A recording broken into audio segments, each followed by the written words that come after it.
Sir, ಇವತ್ತು ಕುಮಾರಸ್ವಾಮಿ ಅವರು ಬಳ್ಳಾರಿ ವಿಚಾರವನ್ನ ಡೀಟೇಲ್ ಆಗಿ ಹೇಳಿದ್ದಾರೆ ಸರ್. ಈ ವೇಳೆ ನೀವು ಗ್ರೇಟ್ DCM ಅನ್ನೋ ಪದವನ್ನ ಪ್ರಯೋಗ ಮಾಡಿದ್ದಾರೆ. ಒಳ್ಳೆಯದು, ಅದಕ್ಕೆ ಅಭಿನಂದಿಸಿದವರಿಗೆ ಇಷ್ಟು ಅಭಿಮಾನ ಅಲ್ಲ. ಒಳ್ಳೇದು ಕೇಳಿದಾರ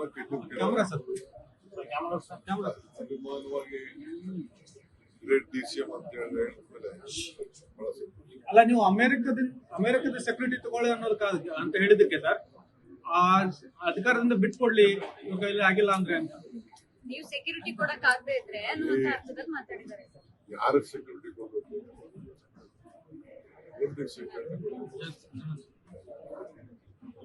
ಎಲ್ಲ ಆಮೇಲೆ ಮಾತಾಡೋಣ. ನಮ್ಮ ಹೋಮ್ ಮಿನಿಸ್ಟರ್ ಅದಕ್ಕೆಲ್ಲ ಉತ್ತರ ಕೊಡ್ತಾರೆ. ನಾನು ನಾಳೆ ಹೋಗ್ತಾ ಇದ್ದೀನಿ. ಪಕ್ಷದ ಒಬ್ಬ ಕಾರ್ಯಕರ್ತ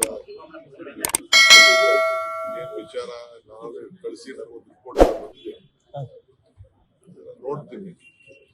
ಇಲ್ಲಿ ನಾನೇನು ಕುಮಾರಸ್ವಾಮಿಗಾಗಲಿ ಬೇರೆಯವ್ರಿಗಾಗಲಿ ಉತ್ತರ ಕೊಡುವಂತ ಅವಶ್ಯಕತೆ ಇಲ್ಲ. ಏನ್ ಬೇಕಾದ್ರೂ ಖುಷಿಗೆ ಏನ್ ಬೇಕಾದ್ರೂ ಪಾಪ ಅವರು ಸ್ಪೋರ್ಟ್ಸ್ಮನ್ ಕೆಲಸ ಪ್ರೆಸ್ ಕಾನ್ಫರೆನ್ಸ್ ಮಾಡ್ಬಿಟ್ಟು ಹೋಗ್ತಾ ಇರ್ತಾರ. ಜನಾರ್ದನ್ ರೆಡ್ಡಿ ಮನೆಯಲ್ಲೂ ಸಹ ಸ್ವಲ್ಪ ದೊಣ್ಣೆಗಳು ಎಲ್ಲ ಸಿಕ್ಕಿದೆ ಸರ್. ಇವತ್ತು ಬುಲೆಟ್ಗಳು ಸಿಕ್ಕಿವೆ ಸರ್. ಅವ್ರು ಹೇಳಿದ್ರು ಜನಾರ್ದನ್ ರೆಡ್ಡಿ ಮನೆಯಲ್ಲಿ ಕೆಲವು ದೊಣ್ಣೆಗಳು ಬಡಿಗೆಗಳೆಲ್ಲ ಸಿಕ್ಕಿವೆ ಸರ್. ಇವತ್ತು ಬುಲೆಟ್ಗಳು ಸಿಕ್ಕಿವೆ ಸರ್. ಮತ್ತೆ ಅವ್ರು ಹೇಳಿದ್ದು ಸಣ್ಣ ಲಾಠಿ ಚಾರ್ಜ್ ಅಲ್ಲಿ ಮುಗಿಯೋದು. ನಾನು ಯಾರಿಗೂ ಉತ್ತರ ಕೊಡಕ್ಕೆ ತಯಾರಿಲ್ಲ. ಅವ್ರು ಯಾರು ಹೇಳ್ತಾರೋ ನಾನು ಅವ್ರಿಗೆ ಯಾರಿಗೋ ಹೇಳಕ್ ಮಾಡಿಲ್ಲ. ನಮ್ಮ ಹೋಮ್ ಮಿನಿಸ್ಟರ್ ಏನಾದ್ರು ವಿಚಾರ ತಿಳಿಸ್ತಾರೆ, ಲೋಕಲ್ ಅಡ್ಮಿನಿಸ್ಟ್ರೇಷನ್ ತಿಳಿಸ್ತಾರೆ. ನಾನು ಇವ್ರಿಗೆಲ್ಲ ಮಾತಾಡೋದು ರೇವಣ್ಣ ನಿಯೋಗದ ವರದಿ ಕೊಟ್ರ ಸರ್. ಶಾಂತಿ ಇರಬೇಕು. ಬಳ್ಳಾರಿ ಜನ ಹಿಂದೆ ಎಲ್ಲ ಅನುಭವಿಸಿರದೆ ಸಾಕು, ಮುಂದಕ್ಕೇನು ಆಗ್ಬಾರ್ದು. ಅಷ್ಟೇ ನಮ್ಗೆ ಬೇಕಾಗಿತ್ತು. ಆಗ್ಬಾರ್ದು ಇದೆಲ್ಲ ಹಿಂದೆ ಎಲ್ಲ ನಡೆದೋಗಿದೆ. ಮೊನ್ನೆನು ಆ ಇನ್ಸಿಡೆಂಟ್ ಆಗ್ಬಾರ್ದಾಗಿತ್ತು, ಆಗಿದೆ. ನಮಗೂ ಬಹಳ ನೋವಿದೆ. ಇದು ರಾಜ್ಯದ ಗೌರವ ವಿಚಾರ. ಎಲ್ಲೆಲ್ಲಿ ಹೋಗ್ಬೇಕು ಅಂತ ನಮ್ಮವರು ಡೈರೆಕ್ಟ್ ಮಾಡ್ತಾರ ಅಲ್ಲಿ ಹೋಗ್ಬೇಕು. ರೇವಣ್ಣ ನಿಯೋಗದ ವರದಿ ಕೊಟ್ರ ಸರ್.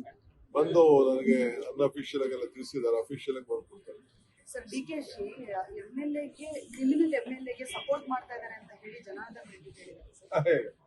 ನಾನು ಕ್ರಿಮಿನಲ್ ಅಂತ ನನಗೊಂದು ಪಟ್ಟಿ ಕೊಟ್ಟಿದ್ದಾರೆ ಗೊತ್ತಾ? ನನ್ನ ಕ್ರಿಮಿನಲ್ ಕೇಸ್ ಇದೆ, ಯಾರ ಮೇಲೆ ಕ್ರಿಮಿನಲ್ ಕೇಸ್ ಇದೆ ಅಂತ ಫಸ್ಟ್ ಜನಾರ್ದನ್ ರೆಡ್ಡಿ ನನ್ನ ಬುಕ್ ನ ಓಪನ್ ಮಾಡ್ಕೊಳ್ಳಿ.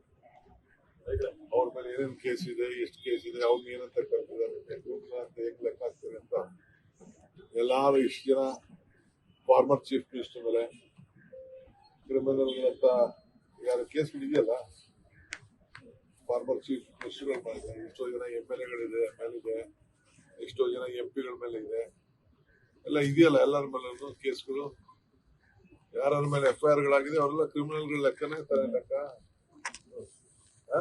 ಕೋರ್ಟ್ ಇಂದ ಚುತ್ತ ಆಗಂಟ ಎಲ್ಲನೂ ಆರೋಪಿಗಳಂತಾನೆ ತಾನೇ ಕರೆಯೋದು.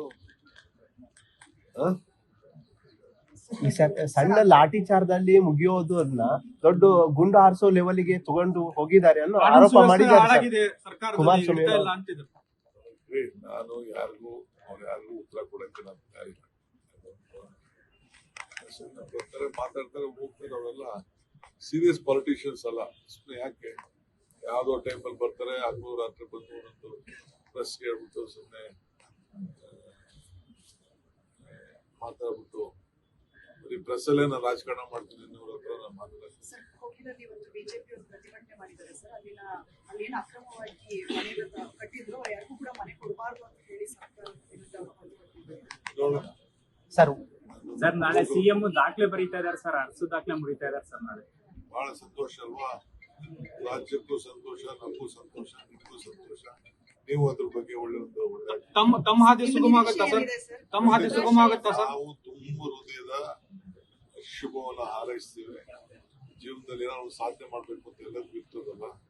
ಸೊ ನಮ್ಮ ಗೌರವಾನ್ವಿತ ಮುಖ್ಯಮಂತ್ರಿಗಳು ಇತಿಹಾಸ ಪುಟಕ್ಕೆ ಹಿಂದೇನೂ ಸೇರಿದ್ದಾರೆ, ಮುಂದೆನೂ ಸೇರ್ತಾರೆ. ತಮ್ಮ ಹಾದಿ ಸುಗಮ ಆಗುತ್ತಾ ಅಂತ ಸರ್? ತಮ್ಮ ಹಾದಿ ನಿಮ್ಮ ಹಾದಿ ಸುಗಮ ಆಗುತ್ತಾ ಅಂತ ಸರ್? ಏನ್ ನಾವು ಹಳ್ಳಿಯಿಂದ ಬಂದವರು ಇಲ್ಲಿವರೆಗೂ ಮುಟ್ಟಿದೀವಲ್ಲ, ಇಷ್ಟಕ್ಕೆ ಇದಕ್ಕಿನ್ನ ಇನ್ನೇನ್ ಮಾಡ್ಬೇಕು? ಯಾವ್ದು ಎಂದು ಬಿಟ್ಕೊಂಡು ಹೋಗ್ಬೇಕಾದ ಅವಶ್ಯಕತೆ ಯಾಕದನ್ನ ನಿಮ್ ಬಾಯಲ್ಲಿ ಮಾತಾಡ್ತೀನಿ. ಸರ್ ನಿನ್ನೆ ಡಿ ಕೆ ಸುರೇಶ್ ಅವರು ಒಂದು ಮಾತು ಹೇಳಿದ್ದಾರೆ ಸರ್, ಒಳ್ಳೆಯ ದಿನಗಳು, ಒಳ್ಳೆಯ ದಿನಗಳು ಬರ್ತಾ ಇದೆ ಅಂತ. ಶುಭ ದಿನ ಅಂದ್ರೆ ಶುಭ ಗಳಿಗೆ ಬರುತ್ತೆ ಅಂತ ಹೇಳಿದ್ದಾರೆ sir. Every day is a good day. Yesterday is past, tomorrow is future, today is present. ಪ್ರತಿ ದಿನನೂ ನಾನು ಒಳ್ಳೆ ದಿನ. ಶುಭ ದಿನ ಶುಭ ಸರ್ ಗಳಿಗೆ. ಸರ್ ಶುಭ ದಿನ ಶುಭ ಗಳಿಗೆ. ಮಾತಾಡ್ತಾ ಇರೋದು ಬೆಸ್ಟ್. ಸರ್ ಲೇಟೆಸ್ಟ್ ಹಾಗೂ ಇಂಟ್ರೆಸ್ಟಿಂಗ್ ಸುದ್ದಿಗಳಿಗಾಗಿ ಬಾಸ್ ಟಿವಿ ಕನ್ನಡ ಚಾನೆಲ್ನ ಸಬ್ಸ್ಕ್ರೈಬ್ ಮಾಡಿ. ಹಾಗೆಯೇ ಬೆಲ್ ಐಕಾನ್ ಪ್ರೆಸ್ ಮಾಡಿ. ಇದರ ಜೊತೆಗೆ ಫೇಸ್ಬುಕ್, ಇನ್ಸ್ಟಾಗ್ರಾಮ್, ಎಕ್ಸ್ನಲ್ಲೂ ಮಿಸ್ ಮಾಡದೆ ಫಾಲೋ ಮಾಡಿ.